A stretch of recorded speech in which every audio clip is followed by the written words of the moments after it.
Gerade Linien gibt's hier nicht. Ich bin Tine und wohne in 100 Wassers grüner Zitadelle mitten in Magdeburg. Es ist bunt, es ist fröhlich und macht gute Laune. Kommt mal mit.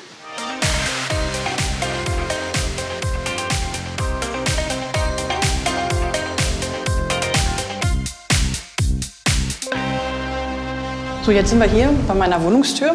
Blau, dunkelblau, schwarzer Rahmen.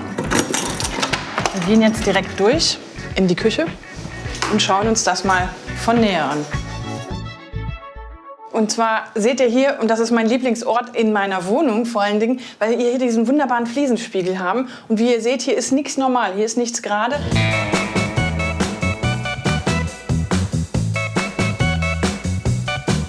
Und das hat manch einem Fliesenleger damals echt herausgefordert, weil die ja es gewohnt sind, es ordentlich zu machen gerade. Und 100 Wasser hat halt gesagt, nein, das möchte ich nicht. Hier sollen diese natürlichen Bögen drin sein, die Farben mit zwischendrin.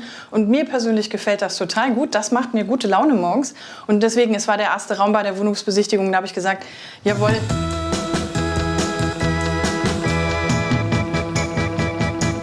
Die Küchen sind alle individuell gestaltet. Das heißt, es gibt keine Küche zweimal. Ich habe hier wirklich ein einmaliges Muster für einen Fliesenspiegel. Das ist auch was ganz Besonderes und das spiegelt sich auch auf dem Fußboden wider. Das ist im Grunde genommen ein Kunstwerk, das kann man nicht verändern. Das heißt, ich kann auch nicht hergehen und sagen, diese Fliesen kann ich nicht mehr sehen, raus damit, ich mache eine klassische Befliesung hier rein. Das geht nicht, weil das gehört mit zu dem Haus und ist Kunst und kann nicht verändert werden. Ich habe hier oben ganz viel Sums-Kitsch. Das ist aber auch okay, vor allen Dingen auch in der Linie von 100 Wasser, weil 100 Wasser sagte, dass a life without Kitsch is unbearable. Und so ist es nämlich auch. Ich finde, man braucht immer noch ein bisschen Shishi in seinem Umfeld und es sind dann auch wieder Erinnerungsstücke, wie zum Beispiel die Fahrräder. Ich bin Rennradfahrerin und meine Freunde haben mich mit lauter Pizzarädern bedacht.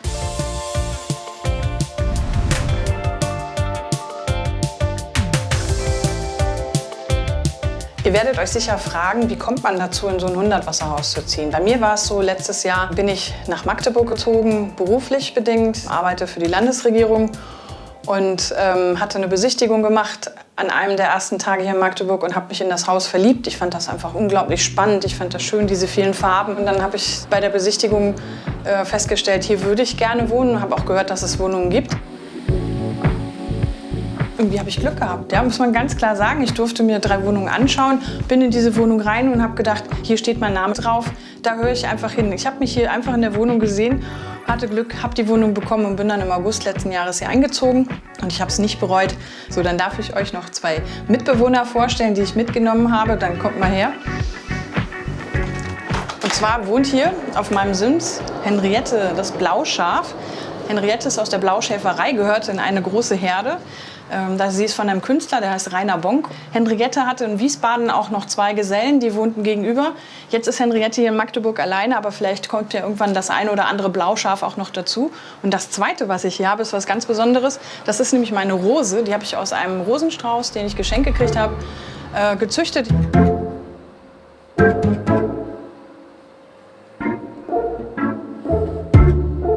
Mein Nachbar hat hier einen Baumieter auf dem Sims stehen, wo Henriette steht. Jetzt werdet ihr euch fragen, was ist eigentlich ein Baumieter? Das habe ich mich am Anfang auch gefragt, als ich hier eingezogen bin. Und zwar wohnen hier nicht nur Menschen, sondern auch Bäume. Und die wohnen dann bei einem Mieter mit in der Wohnung, vor der Wohnung. Die sind in der Regel mit einem Erker abgetrennt. Und der Mieter hat die Pflicht, sich um den Baum zu kümmern. Das steht auch in seinem Mietvertrag drin. Das ist der Baummieter hier. Wenn ich hier in meiner Küche sitze und die ganzen schönen Motive an der Wand sehe, sozusagen die ganzen Fliesen, dann küsst mich manchmal die Muse. Und so kann es sein, dass Gäste bei mir morgens auch gemalte Frühstückseier bekommen, wo ich zum Beispiel hier das Thema Baummieter aufgenommen habe. Das passiert mir in dieser Küche genauso, wie ich auch mal einen passenden Topflappen für die Küche häkel. So, das war meine Küche. Aber wenn ich Besuch habe, die haben ja vielleicht auch mal ein Bedürfnis. Da ist gleich nebenan das Gästeklo. Und da wundert man sich manchmal, warum die nicht wieder rauskommen. Das ist wirklich ein Ort, der zum Verweilen einlädt. Hier ist ja nichts normal. Hier sind Fliesen, Dreiecke, gebrochen, bunt, durcheinandergewürfelt, nichts ist gerade. Und das hängt damit zusammen, dass 100 Wasser davon ausging, dass gerade Linien gottlos sind. Und ich finde das herrlich. Für manch einen ist das Chaos unerträglich. Ich persönlich finde es total schön, Wo wir beim Bunt und bei Farbe sind, wir machen jetzt noch was ganz Tolles. Wir gehen nämlich in meinen Hobbyraum und da werden wir uns um mein Fensterrecht kümmern, was ich heute verwirklichen möchte. Aber bevor wir da hinkommen und wo wir gerade hier durchkommen, ich habe noch eine Leidenschaft, nämlich eine für Schuhe. Ich mag es nicht, in Anzug mit normalen Schuhen, ist ja langweilig. Ich trage gerne Sneaker zu meinen Anzügen und deswegen habe ich hier auch eine bunte Mischung von denen. Kommt mal mit, wir gehen hier durch den Flur in meinen Hobbyraum, der zugleich auch mein Arbeitszimmer natürlich ist. Auf der einen Seite die juristischen Sachen, an denen ich arbeite, und auf der anderen Seite meine Nähmaschine mit verschiedenen Kreativprojekten. Je nachdem, wenn ich abends mal den Kopf frei haben will, setze ich mich hin und nähe mir einfach was, eine Tasche, einen Schal, was mir immer so in den Kopf kommt. Und jetzt machen wir noch was ganz Cooles, das ist schon mal was vorbereitet. Ich habe nämlich heute die Chance, mein Fensterrecht zu verwirklichen und das machen wir auch. Aber dazu ziehe ich mir jetzt erstmal eine Jacke über. Das Fensterrecht ist das Recht des Mieters im Rahmen, wie weit sein Arm außerhalb, wenn er sich aus dem Fenster rauslehnt, reicht, ein Motiv zu malen und dadurch auch sein Fenster und seine Wohnung individuell zu gestalten. Ich habe einen versucht, das ordentlich zu machen und wenn ich es nicht ordentlich mache, sieht das auch jeder da draußen. Insofern könnt ihr euch vorstellen, ich habe schon Manschetten und bin neugierig, ob ich das jetzt auch ordentlich hinkriege. Ich habe, wie ihr seht, geübt. Man soll sich seinen Herausforderungen auch stellen und das mache ich jetzt an der Stelle. Als ich nach Magdeburg gekommen bin, war das für mich auch eine Herausforderung, weil ich aus meinem komplett gewohnten Umfeld raus bin und habe hier einfach neu angefangen. Und ich habe es nicht bereut, es war die richtige Entscheidung und jetzt machen wir uns ans Werk. Also ich kann euch sagen, das ist gar nicht so einfach, aus der Seitperspektive zu malen. Vor allen Dingen, der Pinsel tropft auch ein bisschen von Farbe. Es ist jetzt nicht so, dass wir Mieter uns rauslehnen dürfen und einfach mal so ein Bild hier malen. Nein, es wird natürlich ein Entwurf eingereicht, sowohl beim Eigentümer als auch nachher bei der Stiftung 100 Wasser in Wien. Und die entscheiden darüber, ob das in das Konzept passt und genehmigt wird oder nicht. Und wenn es dann genehmigt ist, gibt es nachher noch eine kleine Plakette, damit dann jeder weiß, wer das Fensterrecht hier an der Stelle geltend gemacht hat. Das Motiv ist ein Blatt. Ich habe es ganz bewusst so gewählt. Die 5 Türme hier von der Grünen Zitadelle sind im Grunde auch in diesen Blattenden wiedergespiegelt. Es sind die goldenen Kugeln von 100 Wasser, die wir oben auf dem Haus auch haben drauf. Und mir war wichtig, auch das Thema Natur mit reinzubringen und ein Schachbrettmuster gerade wäre ja langweilig. So, der letzte Tupfer ist gesetzt. Geschafft. Ich habe es gewagt und ich habe gewonnen. Ich freue mich. Ich habe meinen Fingerabdruck jetzt da draußen auf die Wand gelegt. Ich gehe jetzt mal Richtung Bad. Herzlich willkommen in einem 100-Wasser-Bad. Wie ihr seht, hier sind die Fliesen auch alle krumm und schief. Und was cool ist, wenn ihr mal genau guckt, hier wo die Wasserhähne sind, da hat jemand Humor gehabt. Da zeigt sich ein Gesicht, ein grinsendes. Wo ich hier gerade beim Wasser bin, wusstet ihr eigentlich, dass Friedensreich 100 Wasser nicht immer 100 Wasser hieß?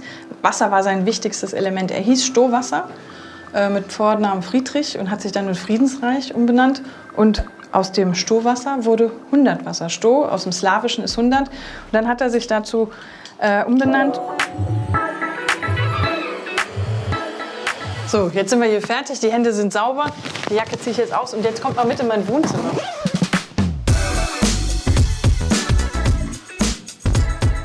Auch hier ist der Geist von 100 Wasser mit dabei. Zum einen seht ihr, ich habe 2 verschiedene Fenster, die sind nicht gleich, die sind unterschiedlich. Und nicht nur das, nein, auch die Griffe an den Fenstern sind unterschiedlich. Das ist eben auch so eine Besonderheit von 100 Wasser. Das Zimmer ist für mich, wie ihr seht, multifunktional. Zum einen habe ich den Esstisch, wo ich auch gerne übrigens mal arbeite, obwohl ich ein Arbeitszimmer habe. Ich habe hier die gemütliche Ecke, wo ich mich abends auch mal ausruhen kann. Aber ich habe unheimlich wenig Zeit und da ich sehr sportaffin bin, habe ich hier mein kleines Fitnessstudio sozusagen für den Alltag. Da ist einmal mein Trampolin und dann habe ich mein Rennrad hier. Ich trainiere regelmäßig für die Mecklenburger Seenrunde, die ich einmal im Jahr fahre. Vielleicht noch kurz was zur Geschichte dieses Hauses. Das Haus ist 2005 fertiggestellt worden. Wir haben dieses Jahr 20 Jahre gefeiert. An dieser Stelle von dem Haus, ein bisschen weiter zurück, stand ursprünglich ein großer Plattenbau und in DDR-Zeiten. Und dann hat man überlegt, wie soll diese Stelle gestaltet werden? Baut man das Haus um, baut man was Neues? Und letztlich ist man auch darauf gekommen, dass das Haus von Hundertwasser gestaltet werden sollte. Und das ist aber auch nicht auf sofortige Begeisterung der Bürgerinnen und Bürger gestoßen, sondern man hat dann zunächst erstmal lesen können, oh, die rosa Herrentorte, die wollen wir hier gar nicht. Heute sind die Magdeburger stolz darauf, das hat man beim Jubiläum auch gesehen, das Haus war gut besucht. Es ist einfach ein Highlight auch von dieser Stadt. Das war mein Wohnbereich. Und jetzt gehen wir mal auf die Dachterrasse. Kommt mit. Wenn ihr euch hier umguckt, dann sind die Gänge ja nicht normal. Also einmal, sie sind rund und vor allen Dingen guckt euch mal den Boden genau an. Wir haben hier diese schwarzen Flecken. Das ist wie so eine Gasse in einer kleinen Stadt, wie in einer Zitadelle. Ich meine, das heißt ja auch grüne Zitadelle. Und Città, italienische Stadt. Ihr habt ja bei mir gerade gesehen, dass meine Tür hellblau, dunkelblau ist. Diese Tür ist auch wieder anders. Das ist rot mit hellblauen Streifen. Und so geht das auch bei der anderen Tür. Kommt mal mit, ich habe noch eine zweite. Und vielleicht ist es euch auch schon aufgefallen, die Deckenlampen sind alle unterschiedlich. Hier ist keine der anderen gleich, außer natürlich der Notausgang, der muss ja genormt sein. Und hier ist jetzt auch eine Tür, die ist gelb-grün.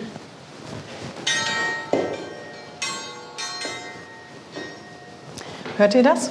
Hier machen die Geländer Musik. Und nicht nur das. Guckt euch mal die Treppen an. Man könnte ja meinen, das ist ausgetreten. Nee, das wurde von Anfang an so gemacht. Und auch seht ihr hier, überall so die Fliesen verteilt, anders, unterschiedlich, ganz kunterbunt zusammengesetzt. Herrlich, oder?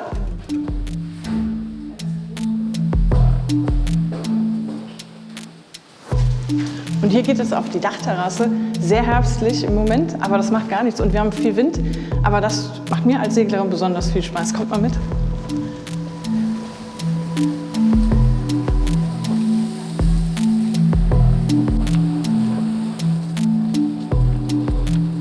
Und das ist die Dachterrasse. Guckt euch diesen Ausblick an. Ein Traum, der Magdeburger Dom im Blick. Und das hier ist mein Lieblingsplatz. Im Sommer, wenn die Sonne scheint, kann man sich hier wunderbar unter den Bäumen auf eine Liege legen und ein gutes Buch lesen oder auch einfach mal abschalten für ein paar Minuten, wenn der Alltag zu stressig ist. Ein Traum. Wirklich genial, wir dürfen uns das teilen. Das heißt, die Bewohner, die keinen Balkon haben, die kommen hier hoch und dürfen hier auf der Terrasse ihren Ruheort finden.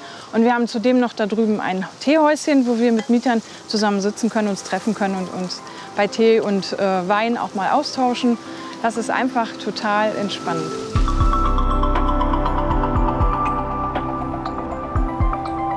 Mitten in der Stadt haben wir 171 Bäume, das ganze Dach ist begrünt. Dazu kommen noch 264 Gehölze und ganz viele unterschiedliche Arten. Also bei den Bäumen sind es etwa 42 Arten. Und wenn ihr euch wundert, woher ich die ganzen Zahlen habe, ich bin als großer Fan des Hauses schon bei mehreren Führungen dabei gewesen und habe mir das schön gemerkt. Denn das macht auch Spaß, wenn dann Gäste kommen, die damit zu beeindrucken, wie schön das Hundertwasserhaus ist. So, jetzt merkt ihr es, hier oben ist es doch recht windig. Es wird halt schon Herbst, das ist aber nicht schlimm. Die Tierwelt stört das hier oben auch nicht. Hier wurden nicht nur Vögel gesichtet, die ja einen leichten Zugang haben. Nee, hier oben hat es sogar schon mal einen Fuchs gegeben. Und ich meine auch, es sei ein Hase mit dabei gewesen. Es gibt so grüne Rampen nämlich, über die hier hochkommen können. Und die fühlen sich hier oben natürlich besonders wohl, weil sie ja auch geschützt sind. Und wisst ihr, was das Allerbeste ist? Ich habe hier eine Stadt in der Stadt. Die grüne Zitadelle ist in Magdeburg deutlich größer als das Hundertwasserhaus in Wien. Und wir haben unten noch eine Geschäftspassage drin. Das heißt, ich kann hier essen gehen, ich kann hier Wolle zum Stricken kaufen. Ich habe hier eine Buchhandlung, ich habe hier einen Optiker, ich habe Ärzte, ich habe hier Sport. Im Grunde muss ich gar nicht vor die Tür gehen.